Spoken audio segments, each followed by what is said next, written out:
అనంతపురం జిల్లా రాయదుర్గం నియోజకవర్గ పరిధిలోని పలు గ్రామాలలో నవరత్నాల కింద మంజూరైన పేదవారి ఇంటి పట్టాభిషేక కార్యక్రమం అట్టహాసంగా జరిగింది. పథకం కింద అర్హులైన పేదలకు ఆంధ్రప్రదేశ్ ప్రభుత్వ రాయదుర్గం శాసనసభ్యులు కాపు రామచంద్రారెడ్డి ఇళ్ల పట్టాలు పంపిణీ చేశారు. అనంతరం ఆయన మాట్లాడుతూ చరిత్రలో కనివిని ఎరుగని రీతిలో జగన్మోహన్ రెడ్డి 31 లక్షల మందికి ఇళ్లు పట్టాలు ఇవ్వడంతో పాటు ఇల్లు కట్టించడానికి పూనుకున్నారని తెలిపారు. ఈ కార్యక్రమంలో market yard chairman Usharani, Garudareddy, Gopal Reddy, T Keshavareddy, YSRCP నాయకులు, లబ్ధిదారులు పాల్గొన్నారు.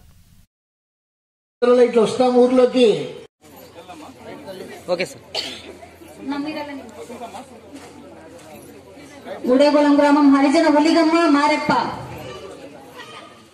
తర్వాత కొల్లప్ప గారి కావేరి రాజు,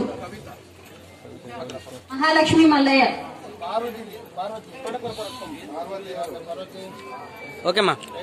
ఈశ్వరమ్మ,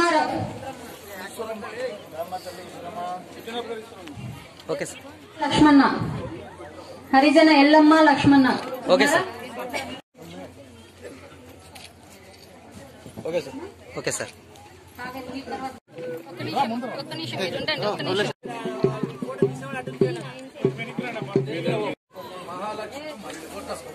ఇల్లు ఇస్తాం. ఈ రోజు కూడా అట్లే అన్ని దగ్గర పోతా ఉన్నాం. చాలా దగ్గర అక్కచెల్లెలు చాలా సంతోషంగా ఉన్నారు. కేవలం ఇల్లు కట్టించేదే కాదమ్మా, ఇల్లు కట్టించి అక్కడికి వదలము. మీకు రోడ్లు వేయిస్తాం, లైట్లు వేయిస్తాం.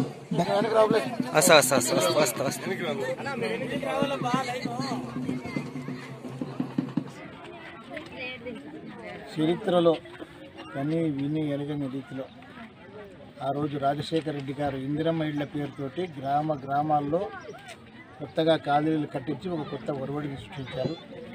ఈరోజు జగన్మోహన్ రెడ్డి గారు దరిదాపు 31 లక్షల మందికి ఇంటి పట్టాలు ఇవ్వడంతో పాటు ఇల్లు కట్టించడానికి పూనుకున్నారు.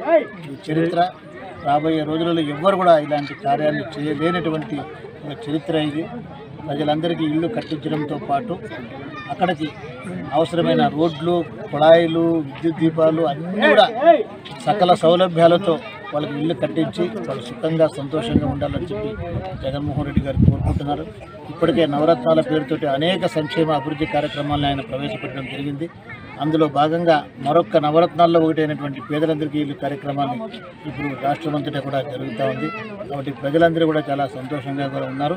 ఇది ఎలా పోతుంది అంటే జగనన్న 5 సంవత్సరాలు పూర్తయ్యేటప్పటికీ ఆయన చేసిన అభివృద్ధి సంక్షేమ కార్యక్రమాల వల్ల మన వైఎస్ఆర్ కాంగ్రెస్ పార్టీకి తప్ప ఏ ఒక్క రాజకీయ పార్టీకి ఈ రాష్ట్రంలో ఉనికి అనేదే ఇంకా ఉండదు. ఎవ్వరు కూడా మనం కూడా సాధించలేరు.